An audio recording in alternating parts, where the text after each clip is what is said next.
बताऊंगी कि blood collection कैसे करते हैं। किसी भी पेशेंट का सैंपल आपने लेना है, ब्लड कलेक्ट करना है, तो उसके लिए हमें क्या क्या चाहिए होगा। नंबर 1 टॉनिगेट, जिसके लिए ये टाई अप करने के लिए, ठीक है, और ये सिरिंज सैंपल कलेक्ट करने के लिए, ये स्वैब एरिया क्लीन करने के लिए, और ये वाइल्स टेस्ट के अकॉर्डिंग जो जो टेस्ट करने हैं उसमें हम ब्लड डालेंगे। तो सबसे पहले पेशेंट की जो सैंपल कलेक्शन का एरिया है, वो साइट है, वो क्लियर करेंगे। यहाँ से हम ब्लड कलेक्शन करेंगे, ठीक है। ये एल्बो जॉइंट प्रोसीजर का फर्स्ट स्टेप है, टॉनिगेट टाई अप करेंगे। ये हम टॉनिगेट टाई अप कर रहे हैं, टाइटली टाइट करके हमने टाई अप कर दिया। उसके बाद हम पेशेंट को मुट्ठी बंद करने के लिए बोलेंगे, मुट्ठी बंद कर लीजिए, ठीक है। उसके बाद हम जहाँ से हमने सैंपल लेना है वो एरिया को प्रॉपरली क्लीन करेंगे। और क्लीन करने का प्रोसीजर क्या है, मेथड क्या है, ये आप देखिए। मैं स्वैब के साथ, ये स्वैब, इसके साथ में जहाँ से हमने कलेक्शन करनी है वो एरिया क्लीन करूँगी। अब ये रही, पहले आप क्लीन करने से पहले वेन फील कर लीजिए कि वेन कहाँ पे है पेशेंट की। ये हम फील कर रहे हैं, ये रही वेन पेशेंट की, ऐसे कर लो, हाँ, ये रही पेशेंट की वेन। यहाँ पे आपको बिल्कुल क्लियर वेन फील हो रही है। जब आपको वेन फील हो गई तो अब आप उस एरिया को स्वैब के साथ क्लीन करें। और क्लीन करने का मेथड क्या है, इंटरनल से आउटर की साइड, ऐसे यूं नहीं, रगड़ना नहीं है, इंटरनल से आउटर वाली साइड, ताकि इन्फेक्शन बिल्कुल क्लियर हो जाए। ये हमने एरिया साफ किया। उसके बाद हम सैंपल अब कलेक्ट करेंगे बाय सिरिंज। ये मेरे हाथ में 2 ml की सिरिंज है, ठीक है। अभी आपने वेन फील कर ली हुई है, अभी ये रिमूव किया, और उसके बाद ये 2 ml की सिरिंज, ये होल को ऊपर वाली साइड रख के जहाँ पे आपने वेन फील की है वहाँ पे आप ऐसे थोड़ा सा दूर एरिया पे रख के थोड़ा नीचे को प्रेस करके और आपने आगे पुश कर देना है, ठीक है। ये आपने पुश किया। अब आप ये देखेंगे कि ये थोड़ा सा यहाँ पे ब्लड आपको नज़र आ रहा है, तो आप ये इस चीज़ को, यहाँ पे ये देखिए ब्लैक ब्लैक ब्लड नज़र आ रहा है, तो आप इस एरिया को यहाँ पे ऐसे प्रेस करेंगे और ये आप सिरिंज को धीरे धीरे बैरल को पीछे खींचना शुरू कीजिए। ये आप देखिए सिरिंज में सैंपल आ रहा है ब्लड का, हाँ, इजीली बिल्कुल स्लो, एकदम हमने खींचना नहीं है, नहीं तो अगर हम एकदम पीछे को बैरल को खींचेंगे तो ऐसे सैंपल बहुत फास्ट आएगा, आरबीसीज डैमेज हो जाएंगे और आपका सैंपल हीमोलाइज हो जाएगा। ये देखिए मैं बिल्कुल स्लो खींच रही हूँ, सिरिंज में ब्लड आ चुका है। और एक बात जरूर याद रखिए कि पहले आपने सिरिंज नहीं निकालनी है, सैंपल कलेक्ट कर लिया हुआ है। सेकेंडली फिर आप टॉनिगेट को रिमूव करेंगे। ये टॉनिगेट में रिमूव कर दिया मैंने, ठीक है। उसके बाद आपने क्या करना है, पेशेंट को बोलना है कि मुट्ठी खोल दीजिए। पेशेंट ने मुट्ठी खोल ली हुई है।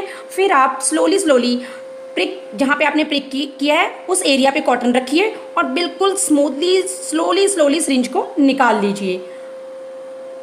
और पेशेंट को हम फोल्ड करने के लिए बोलिए। ये देखिए इन्होंने फोल्ड कर लिया हुआ है। अब इसको 5 मिनट प्रेस करके रखना है ताकि वहाँ पे कोई ब्लीडिंग ना हो और स्वेलिंग ना हो। अब आप ये देखिए मैंने ब्लड कलेक्ट कर लिया हुआ है, 2 ml ब्लड है इसमें। और ठीक है, जब आपने आफ्टर ब्लड कलेक्शन इसको कैप करना है तो बहुत केयरफुली कि आपके फिंगर में ये सिरिंज लगे नहीं, ताकि प्रिक ना हो जाए, क्योंकि हमें नहीं पता होता कि जब हम जिस पेशेंट का सैंपल ले रहे हैं वो इन्फेक्टेड है या नहीं।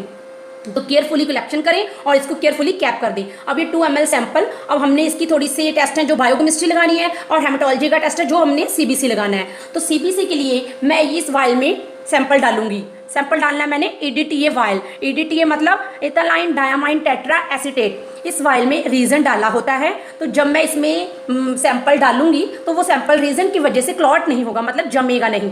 और इसमें निशान लगा होता है, वहाँ तक हमने ये निशान लगा हुआ है, देखिए यहाँ तक मैंने सिर्फ इसमें सैंपल डालना है।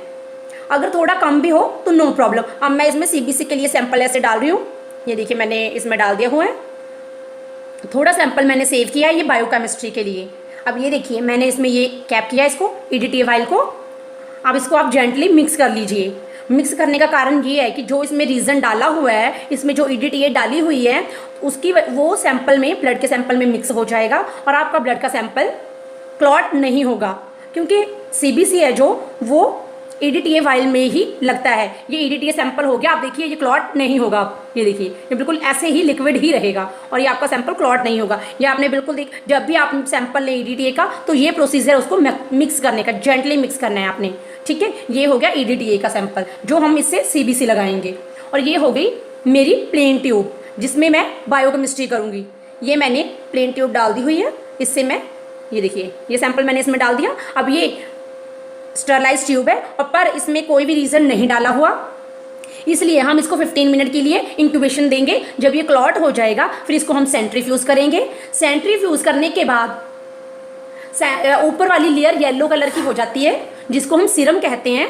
जब वो सीरम निकल आएगा तो हम उसमें से टेस्ट लगाएंगे, ठीक है, बायोकेमिस्ट्री करेंगे। अभी आप देखें, अब ये है प्लेन सैंपल और ये है ADTA, इससे CBC और इससे बायोकेमिस्ट्री। जैसे हम LFT लगा लें, RFT लगा लें, लिपिड प्रोफाइल लगा लें, ठीक है, इससे बायोकेमिस्ट्री लगेगी। और जब इसको 15 मिनट इंक्यूबेशन देने के बाद हम सेंट्रीफ्यूज करेंगे तो मैं बताऊं कि ऊपर वाला हिस्सा आपको कैसे दिखाई देगा, वो आप इस सैंपल से देख सकते हैं। ये मैंने अभी सैंपल कलेक्ट किया, ये दूसरे पेशेंट का सैंपल है जो सेंट्रीफ्यूज होके रखा हुआ है। ये आपको ऊपर येलो कलर का सीरम दिखाई दे रहा है।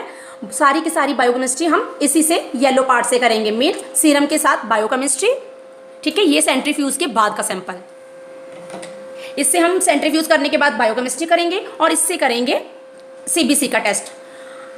ओके फ्रेंड्स, आप लोगों को सारी बात क्लियर होगी।